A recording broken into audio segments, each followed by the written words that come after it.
We are live and in person here at level 39, 1 Canada Square, London E14, otherwise known as Canary Wharf, here in the heart of London's financial district, or so they say. Can't see outside because it's nice and lovely and sunny. Not something we say too often during springtime or early summer in England, but it is today. And it is my great pleasure to welcome for this telecast Ms. Ruth Doubleday, who is Head of Prudential Regulation at the Building Societies Association.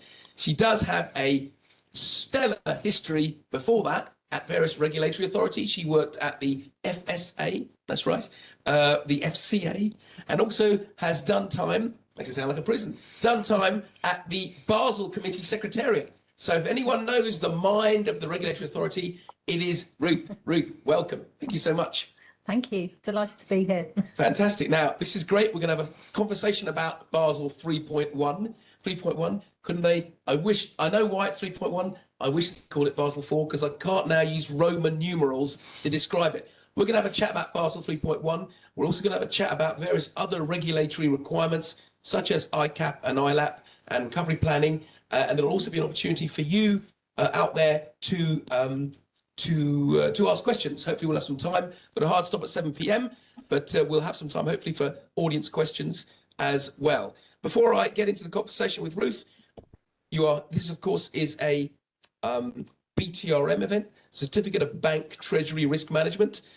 Please go to btrm.org if you want to find out more about that 6-month professional qualification for anyone who is interested in getting to grips with bank balance sheet risk management. Plug over, let's get straight into the chat. Ruth, welcome again. Thank you very much. Now, you have been posting on LinkedIn over the last few months some really interesting snippets about the forthcoming Basel 3.1, which I've noted with real interest. What would you say from the point of view of the impact of the implementation of that on banks, not just in the UK, but around the world? What would you say are the key takeaways that banks should watch out for that 3.1 will mean for them? Good question. Very big question. I can answer it in many ways. As you said, I work for the Building Societies Association, so my focus is very much on building societies, which are mutually owned. I might start by saying actually that the Basel framework is designed for internationally active banks. It's a deliberately undefined term. So it's up to member countries like the UK to decide who they apply it to. And they have decided to apply it to a broad range of banks and building societies. We can probably come on to strong and simple, which is something separate where there'll be a different regime. But the PRA has decided to apply it to all of the sort of mid-tier building societies. So some of the issues coming out of that around the IRB floor, which is calibrated for an internationally active bank. Does it really work for a monoline mortgage lender? Perhaps a bit less so. So that's one of the things we've been focused on. But we've also been focused very much, and I'm going to focus mostly on mortgages, but things like the change from when you calculate the risk weight on a mortgage, you have to look at the LTV, and that has to be based on, currently it's on current valuation, but they're changing to original valuation, which changes the LTV. So that's quite material. And then there's some specific products where the PRA has some choices to make, and they've made choices that we don't necessarily agree with. And I've been posting on LinkedIn about this, things like self-build mortgages, where the data shows that the loss rates are zero or close to zero. It's been quite interesting gathering data. You know, I can phone up an FD and say, what's the loss rates on self-build mortgages? They know that number off by heart because it's zero. Or it's like, well, we did lose one 10 years ago and it was this much, and we've changed our lending policy since. So that's been quite an interesting piece of work. Other things, holiday lets, where the PRA is suggesting 100% rather than aligning it to normal buy-to-let. But there's a whole range. There's lots of us, and that's what I was doing on LinkedIn, was just giving sort of little snippets of. And my takeaway from that, absolutely, my takeaway from that is, as you said, in theory, it's for internationally active banks. In some countries, Basel guidance, well, certainly not all of it, is only applied to the designated systemically important banks, whereas in some other countries, it applies more or less to to every bank. You mentioned strong and simple. For those of you outside of the UK jurisdiction, the PRA is in the process of implementing a regime called SDDT. What does that stand for? Help me out here. Exactly. Small domestic deposit takers. That's what Ruth rolls referred off to. the tongue. Oh, absolutely. Yes, it's an acronym to beat all acronyms. The idea being that if you're a smaller than 20 billion balance sheet, which in the UK is the cutoff for being outside of the small and simple regime, then some aspects of the regulation won't apply. But maybe the devil is in the details. Strong and simple. My surmise is there might not be that much practical difference between a simpler regime, which any national regulator could apply to its smaller banks, and Basel 3.1. What's your view, just to surmise on that? Yeah, so, and if we take a step back, and you mentioned that different jurisdictions do different things. So in the EU, for example, they pretty much apply the Basel framework to all banks. Yes, exactly, yeah. And in the US, they apply it to the largest handful, sort of 19 or that's right, whatever yes. it is. Whereas in the UK, now that we've left the EU, the PRA has rightly thought this is an opportunity to have a more proportionate regime for at the smaller end of the spectrum. And they started with a discussion paper a couple of years ago where they offered up two approaches. One was the focused approach and the streamlined approach. And the focused approach really took a complete step away from Basel, and it was likely to apply simple leverage ratio. And there was always this focus on strong and simple. So it's not about giving them a lighter weight regime or deregulation. It's supposed to still be strong. And if you have a strong leverage ratio, then it's much easier to calculate. You don't need all the risk weights, but it's a good amount of capital. Whereas the second approach, the streamlined approach, was to sort of stick with risk weights and stay more akin to the Basel framework, but to streamline it around the edges. So that discussion paper, most of the industry went for the streamlined approach. So anybody now who's saying strong and simple actually isn't that different, we've only got ourselves to blame. I've only got themselves to blame. I think where that's in years to come, the industry may kick itself for missing an opportunity to adopt a simple leverage ratio approach to capital, regulatory capital. One of the things that no one would disagree with, I think, is that the complexity of Basel 2 and then Basel 3, particularly Basel 3.1, is very far away from the original Basel principles, and that's not necessarily to the industry's overall advantage. Personally, I think a more simpler approach does have its benefits, but the industry, as you said, here in the UK, the industry decided they didn't want to go down that route, even though it was offered to them by the regulator. And in the years to come, they may rue that. But okay, so Basel 3.1, very complex. There's lots of pages to it. It's going to impact large and small banks. The IRB floor may not be as much of an impact as some people are worried about. In the US, of course, it's a very big debate.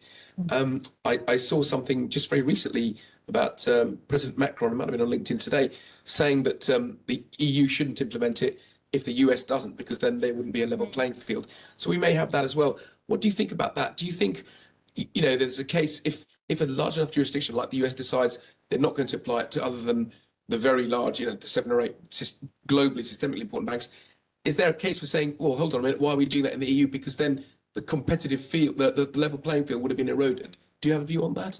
Well, I mean, so there is quite a big question about the level playing field, because the Basel framework is a minimum, so you do more, and what the US is suggesting is sort of 100% floor rather than 72.5%. That's still compliant with Basel. You're allowed to gold plate.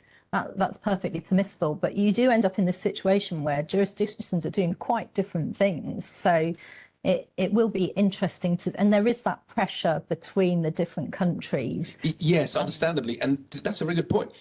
Countries can end up doing different things, and that's the paradox of international regulation. If that happens, then it may be that we need to rethink this, because then, in theory, we've got this international harmonised approach coming out of the Basel Committee, the BCBS, But if it's not implemented in a uniform way, then is there a real benefit? Okay, now thank you for that. Before I move on to our next topic, all related, of course, this evening.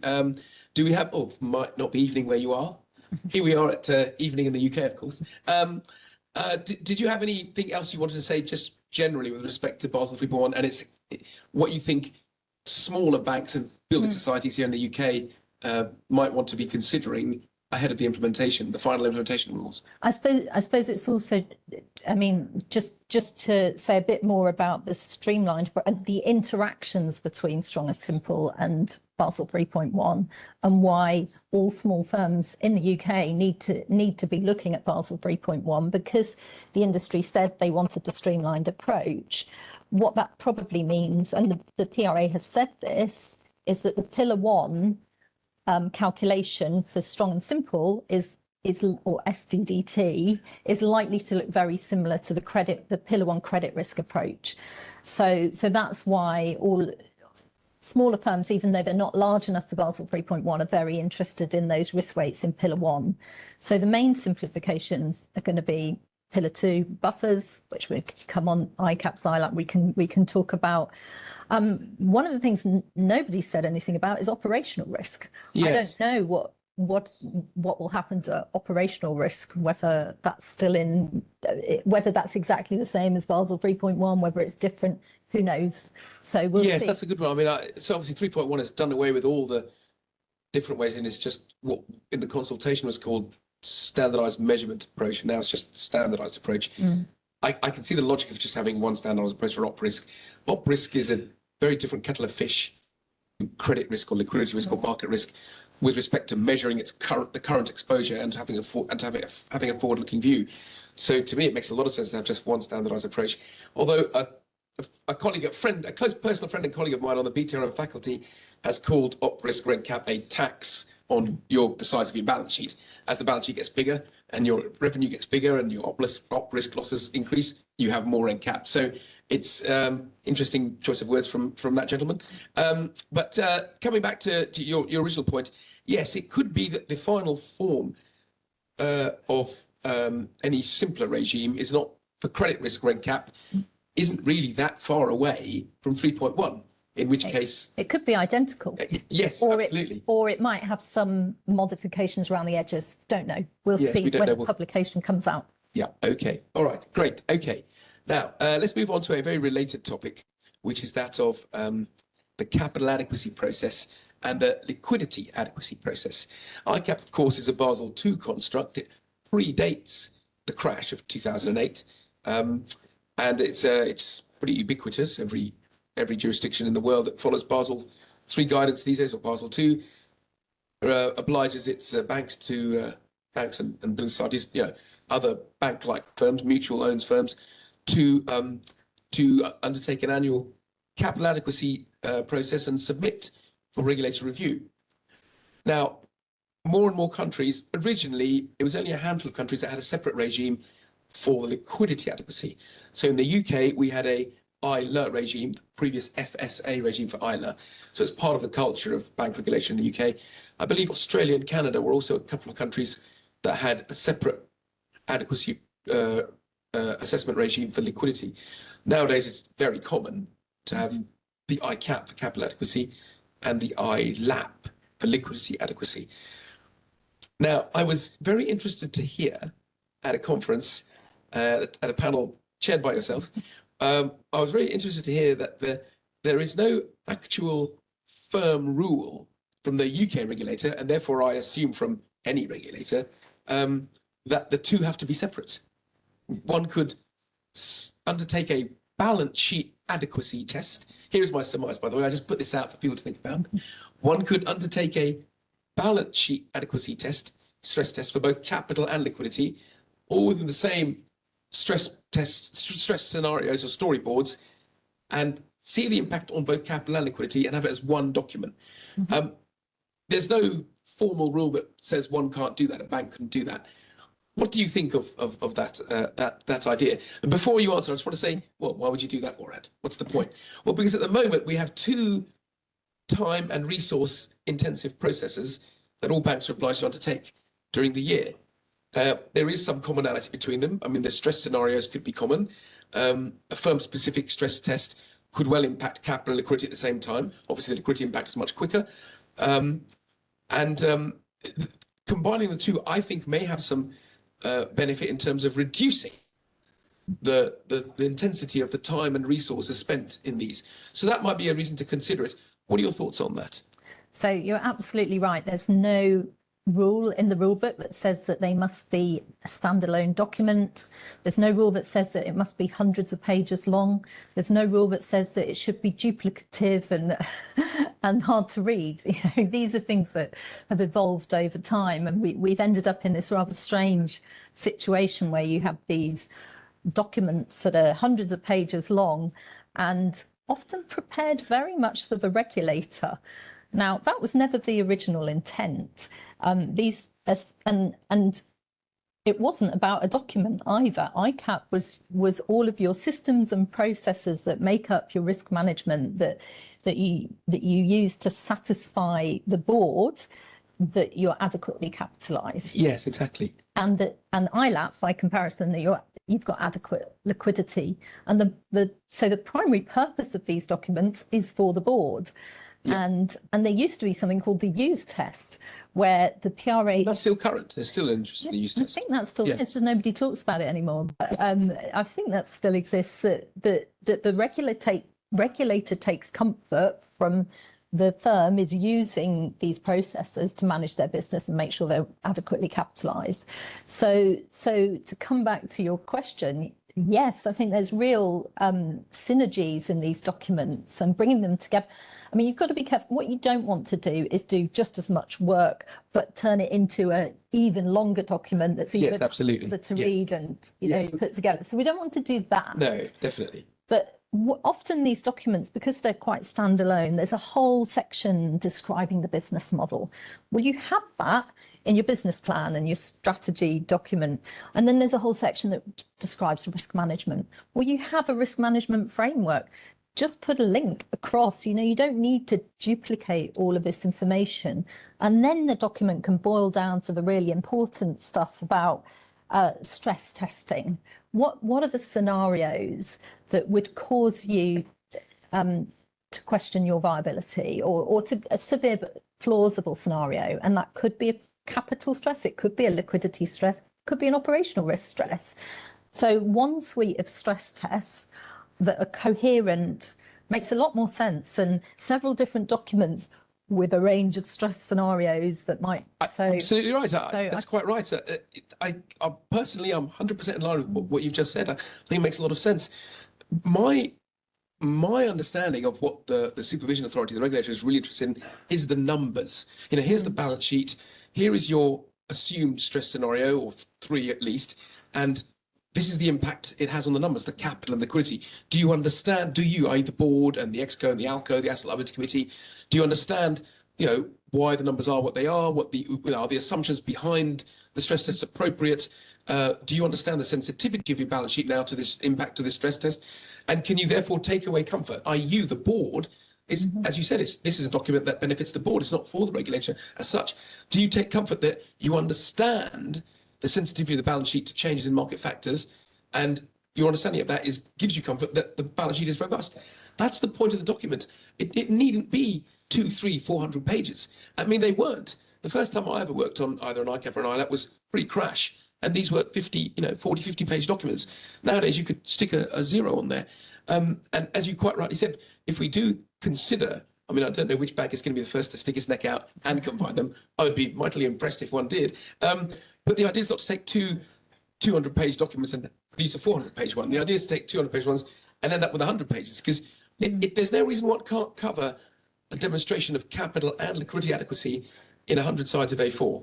A lot of the bump around it, as you said, can be linked because these documents exist elsewhere. Okay, thank you for backing up an initial thought I've had for some years, but I've never ever said to anyone. Other than that short article on... I think you did an article on it in LinkedIn. A long time ago, but it disappeared without trace, unsurprisingly. Okay, well, that's like a lot of academic articles, actually, so LinkedIn should be no different. Right, okay, so ICAAP, ILAAP, there's a possibility to concentrate on the numbers because that's what the regulator is really interested in. I think that's a good takeaway for us today. And also, you have been working, and I hope you don't mind talking about this. I'm sure you won't. You've been working on a standardized template that smaller firms, smaller banks, smaller business societies could use for both. And it's based on the original concept that the FSA introduced, the Isle of Dogs Building Society. How would you propose the benefits? What would you suggest are the benefits of a standardized template for both that was based on that original Isle of Dogs document? If you want to give us the background on that and then your thoughts. So the Isle of Dogs Building Society has a patchy history because it was a workshop that the BSA did. BSA, right, yes.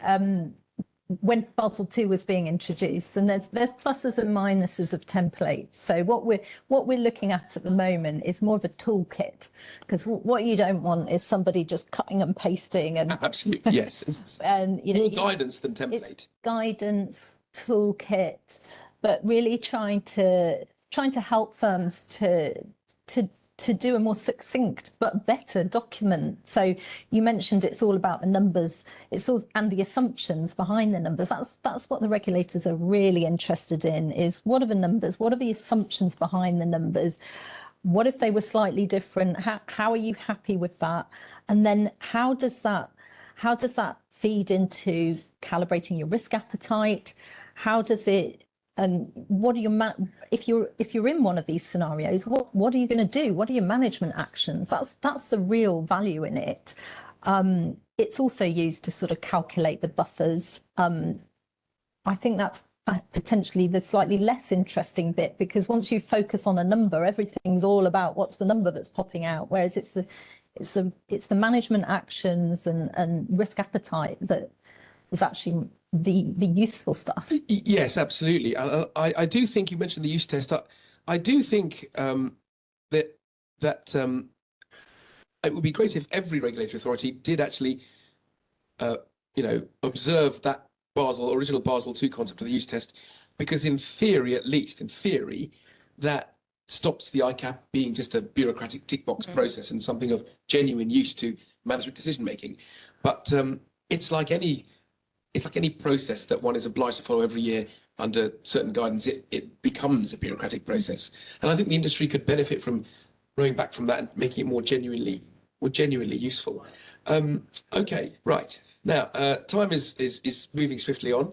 I'm sure people have questions out there. We'll get to those, I assure you. And I know what you're thinking. What is this BTRM? They can't even afford a lapel mic for the host. That's not my fault. Okay, I assure you, the words are going to be exchanged, right? Harsh words are going to be exchanged. So next time I'll have to hold this puppy, right? Okay. So let's move on to another bit of regulation, which is recovery planning. Now, in the UK, just last week, there was was it a Dear CEO letter or another publication from the PRA about recovery plans? You know, they weren't quite up to passing muster for a lot of banks. The two takeaways from in this letter were the scenarios weren't well enough thought through, and they hadn't made clear what their options could be. I think that was the summary of it. If I've got that wrong, please correct me. Did you see that from the PRA? I did. Yes. Now, what did you think of that, based on your experience of, seeing recovery plans at other banks when you've been at the regulator? What did you think of this takeaway? Because I've got a follow-up question that's gonna talk about the actual practical relevance of the recovery plan. But what were your thoughts on this latest review of them? Yes, so as you said, there was some of the scenarios weren't severe enough. So, I mean, the purpose of recovery planning is that you are supposed to test right to the point of non-viability. So if your scenarios aren't severe enough, then that's really what should be in the ICAAP. So yes, so exactly. how is that? So that was one of the findings. And what was the second find? It was You remembered it better than me. Yeah, the options, the recovery options, and the options hadn't been thought through. Yeah, which is what we were just saying. I think that's the most useful bit. I would expect those options to be quite similar to the ones that are in the ICAAP and the ILAAP, just might be a bit more severe. So we can, I think this is what you're alluding to. The reason I'm smiling is okay, but if there is some crossover, absolutely, there is crossover between ICAAP, ILAAP, which are going concern documents, internal management documents, and the recovery plan, which in theory is still a going concern document because you restore to recovery, but it's more of a more of an external plan, isn't it? Because in theory, at least, if you're in recovery, I imagine, possibly one or two of the senior management have been outed and others have been parachuted in, or you're on daily call to the supervisor, unlike implementing a management action in an ICAAP or an ILAAP. Yeah. But as you said, there's some similarity. I'm wondering, why shouldn't they all be in the ICAAP? But that's a question that we can leave, because there could be more than one answer to that. I just want to make a statement of fact and then get your opinion on this. So last year, we had 5 bank failures of note. We had actually there were 4, but there were 3 high-profile bank failures in the US: Silicon Valley Bank, First Republic Bank, and Signature Bank. There was a very high-profile failure, more or less at the same time, in Switzerland, Credit Suisse, and there was also a bank failure in the UK. It was the Silicon Valley Bank's UK subsidiary. Now, I want to emphasize subsidiary, because by being a subsidiary, it's under that domicile's regulatory authority, so the PRA, and in theory, it's standalone, self-sufficient under most countries' regulation. Now, all 5 of those firms, as far as I can see, went from essentially business as usual on the Thursday to, by Monday morning, being resolved. Whether it's the Federal Reserve winding up SVB, or the PRA saying SVB UK had been sold to HSBC for £1, or Credit Suisse being announced they were being sold to UBS, well, not for £1, but for a song. I think probably the UBS shareholders were thinking. So we've got 5 different failures across 3 different jurisdictions. And in none of those cases were we anywhere near a recovery plan triggering. I used the inverted comma signal. No, excuse me, no emergency board meeting to invoke the recovery plan, no implementation of recovery options. We went straight from essentially optically BAU, business as usual, to resolution in over a weekend. What might we conclude from last year's experiences about the practical utility of a recovery plan, actually being used? Bearing in mind these, like ICAAPs and ILAAPs, are intensive time and resource consuming processes. What might we conclude about the practical utility of the recovery planning process? It's a very theoretical exercise, I think, is the answer. Of course, it's useful to plan for your death as well as your life. So we can, it is. You can see the theoretical use of it, but as you say, you've got to do stress scenarios for recovery planning. You've got to do stress scenarios for ICAAP and ILAAP. They should be similar anyway. One in the recovery plan, they're more intense. So you're pushing it further to the point of non-viability. But the recovery options should be similar to the ones in your ICAAP and ILAAP. In any case, I would be asking, if I saw an ICAAP and an ILAAP with certain management actions, and then the recovery option is a different one, I'd be asking, well, why is it different? In the Because if that option is so great for getting you back to recovery from the point of non-viability, absolutely, why didn't you do it sooner? Yes, why isn't it in the ICAAP to avoid getting to that point? Exactly what I was thinking. Absolutely right. So I think, I think what I hear from firms, the recovery plan is probably one of the least useful out of ICAAP. I'm unsurprised to hear that we can come on to solve and exit, which is well, yes. We did you want to say anything about that? Because I wanted to come back on your comment about why would it not be in the management's document? Let's cover that first. Why wouldn't it? Well, that's a very good point. I'm thinking in 2024, and the experience of last year does tell us this. It's our takeaway. It's our lesson learned. It's not like 2008 or 2007, or indeed 1974 when Herstat Bank went in. Today, news travels very fast, instantly. Bad news as fast, and liquidity outflow happens very fast, very quickly. We saw with Silicon Valley Bank and First Republic Bank. I'm thinking that in any country, the overriding objective of the regulatory authority is to prevent contagion, prevent systemic meltdown. So seeing one bank in trouble, the question I'd ask is, in any jurisdiction, is the regulator actually going to wait for recovery options to be implemented and say, okay, you trigger the plan, that you start implementing these options as they're laid out in academic neatness, and it's okay, we'll stand by while you do that. The contagion risk is the risk of contagion is the real worry for someone whose responsibility is for the whole market and not just one bank. And that is, my surmise is that might reduce the utility of recovery plan, because there just isn't the time like there would have been before the social media age to affect any kind of management action to restore to viability over more than a few days or even just a week or two. It's just, there's just no time. What would you think of that? And I mean, the other thing I would add to that is that under the current requirements, you have various different metrics that you're tracking. So for your ICAAP and your ILAAP, you'll have your risk appetite statements, you'll have key risk indicators. In recovery, you have recovery indicators, early warning indicators. When we come on to solvent exit, there's now solvent exit indicators. Surely the point here is, and none of these are mechanical. It's not when this ratio hits this number, you do X. Exactly. Life is not like that. 100%. The important thing is that that MI is a way of the board knowing what's happening in the business. So you don't get the disconnect between what's happening on the ground and what the board sees. So they need to see the suite of metrics. It doesn't matter whether it's a solvent or a recovery indicator or a key risk indicator. As long as they're getting the right information, they can then judge what management what levers to pull at the right time.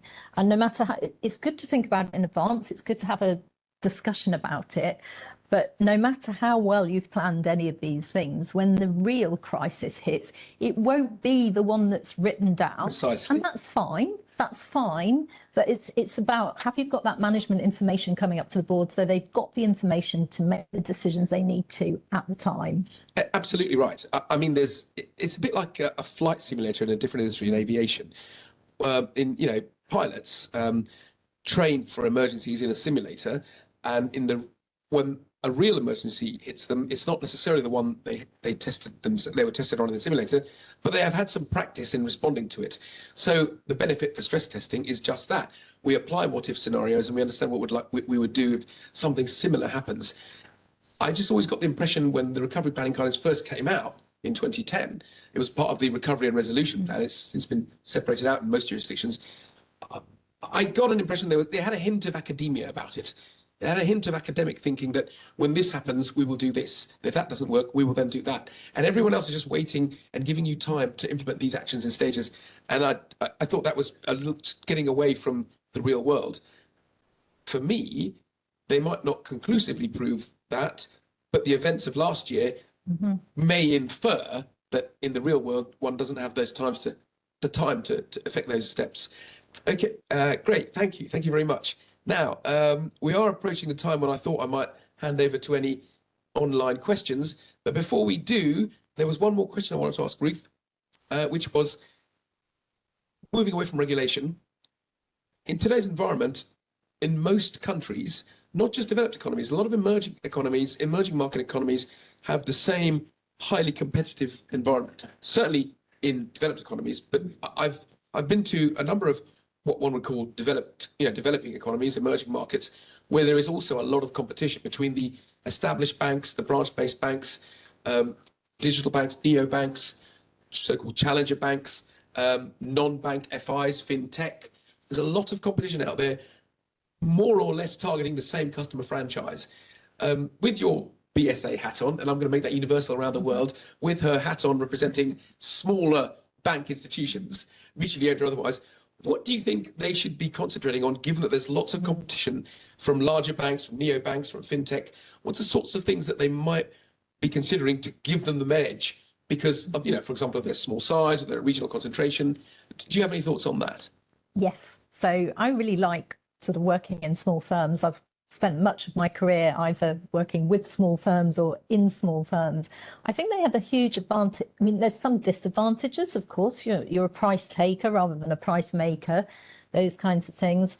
But you can have a really tailored governance that you don't have to have layers and layers of bureaucracy that you go through to get something approved. You can walk round the corner and you can convene an emergency exco very, very swiftly, and you can take decisions and be more nimble. So I think there's huge advantages in being small and having a governance regime that is tailored to your size. And it comes back to what we were just saying, that I want to dispel this myth that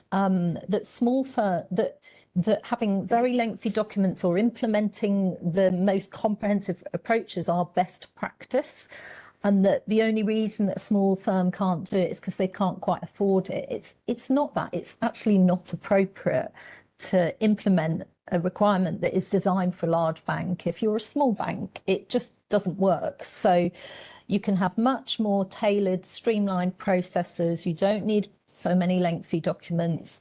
Your governance can be quicker, more agile, and you can do more niche products that might require human intervention. You can and lots of the smaller building societies do. I mean, back at the beginning, I talked about self-build.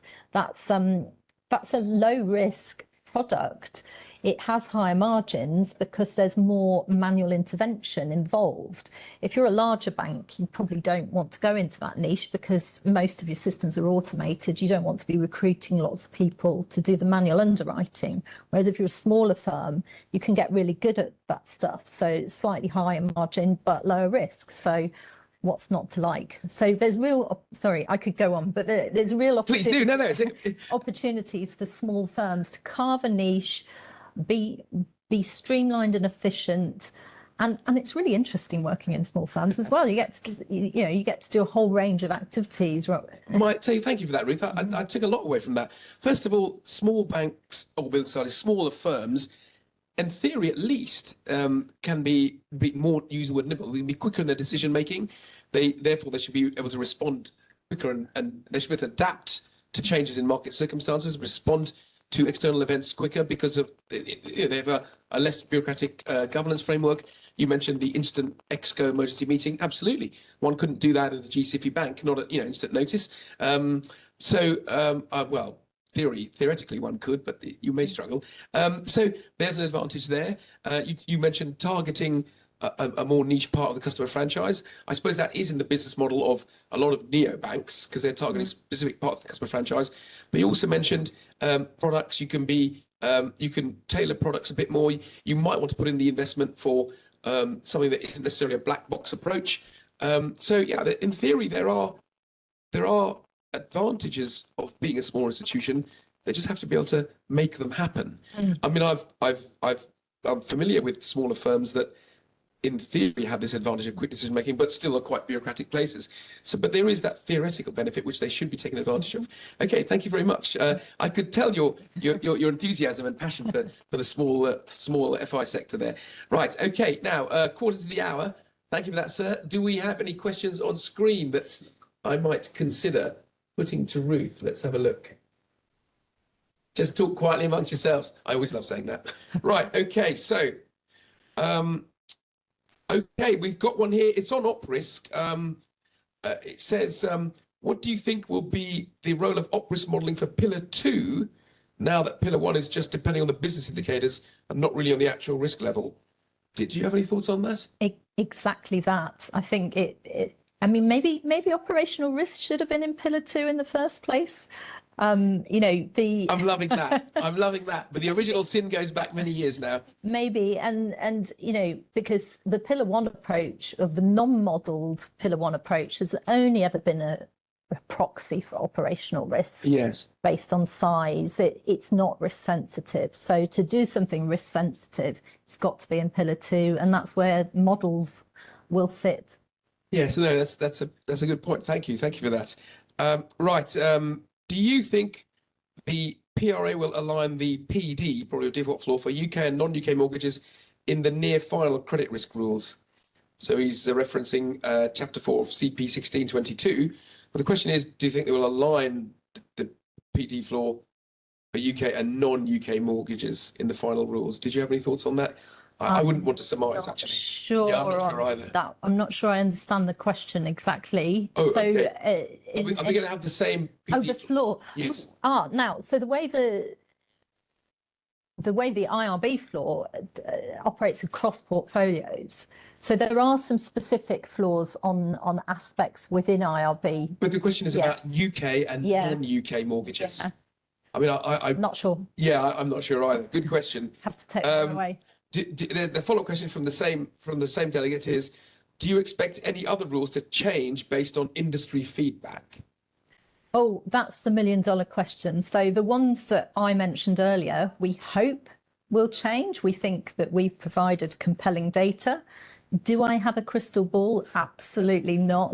The PRA has been very tight-lipped, and rightly so. This is very commercially sensitive. Yeah. So until we get those final rules, we won't know what the outcome is. I mean, I could speculate on certain aspects where they want to align with the Basel framework. Yes. So something like the change from current to original valuation, I'd be surprised if that changes, because that's a core component of the Basel framework. Whereas something like self-build mortgages, there's a national discretion within the Basel framework, so it's within the PRA's gift to change that. Yeah. So I can speculate on what may or may not change. The other thing on timing that we mentioned at the beginning is that we are expecting these final rules to be out Q2, so anytime now. If you asked me yesterday, was I confident that that's going to happen, I would have said yes. But now we've got general election. Of course, yeah. So that's going to it's going to delay slightly. Also, for those of you in the UK jurisdiction, the market was 50-50 that we would get a base rate cut in June at the next policy meeting of the Bank of England. Of course, yesterday the government announced a general election for the 4th of July. I think that's no longer 50-50. I can't see the Bank of England cutting base rates a couple of weeks before a general election. So for those of you looking at sterling markets, there you go. A bit higher, we'll still be at 5.25. Time to lock in some of those bond yields now before rates do start being cut. Not that I'm qualified to give advice. Right, okay. We've got one more question here. In the original regulation of indicators monitored in the recovery plan, IFRS 9 ECL is missing simply due to not existing when the EBA guidelines were created. Do you see the risk metrics from ECL models having a greater role as forward-looking indicator? That's an interesting question. That's a good question. I mean, I think that firms should tailor their own indicators that are appropriate for their business model.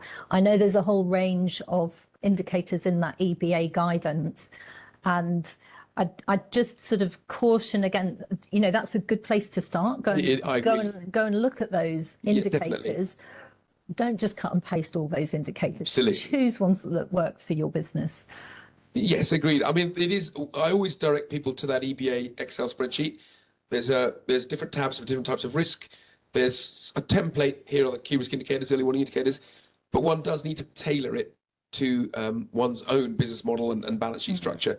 In terms of the specific question, I wouldn't know for certain that metrics from ECL models might have a greater role as forward-looking indicators. I know that's the whole concept, so one might think, well, yes, but from what I see from IFRS 9 ECL modeling, usually it's one or two very high-level metrics like GDP, which is the input to what the output of the forward-looking, expected credit loss is. I mean, GDP is very broad brush anyway. Half the time, when it's revised, it's a different number. When you have that high-level approximation of economy, I'm not sure how much real value as a forward-looking indicator there is in that. But in theory, it is. It's meant to be a forward-looking indicator. In practice, I'm not so sure. So I do approve of if you can get indicators that are more forward-looking. Great, that's good. Absolutely, yes. But more and more hard to get them. A lot of them are historical ones. Yes, exactly. Like arrears I was chatting to someone today who's building an AI, a machine learning model that generative GAN. Generative adversarial network. Generative, thank you. In the background, the BTRM is around us all. The generative adversarial network, which can build a data set for you without historical data. The chap who's building this said to me, at the end of the day, historical data isn't as useful as it's cracked up to be. I mean, it didn't help Silicon Valley Bank, which is an interesting observation. I think Silicon Valley Bank was a mismanagement of simple liquidity risk principles. But, if we are able to get genuine forward-looking indicators, whether it's through a GAN of machine learning or not, that would be useful, I agree. It's just the challenge is getting indicators genuinely predicting the future. Probably still some challenge there. Definitely. I mean, all data is back. Well, yes, all data is back. Right. Yes. Projecting forwards. Okay, one more question. Given no clear view from US on Basel 3.1 end implementation target date, that's true, they're still debating it. What's your view in overall expected timeline for Basel 3.1 at US, UK, EU? Is there perhaps a further delay?